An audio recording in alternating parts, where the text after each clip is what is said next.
I ran into this last week. Here's what fixed it for me. If you're looking to receive money on Grubhub, follow these straightforward steps to get your funds quickly and easily. Step 1. Set up your Grubhub account. Make sure you have a Grubhub account set up with your correct email and personal information. This is essential for receiving payments. Step 2. Link your payment method. Go to the payment settings in your account and link your bank account with PayPal. This is where your earnings will be deposited. Step 3. Complete a delivery. To receive money, you need to complete a delivery. Once you finish, your earnings will be calculated based on the order and tips. Step 4. Check your earnings. After completing deliveries, check your earnings in the Grubhub app. You can find this in the Earnings tab. Make sure everything looks correct.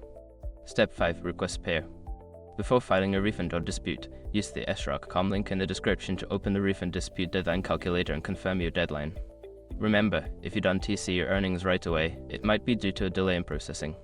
Just give it a little time, and you should be all set. Good luck with your deliveries and enjoy your earnings.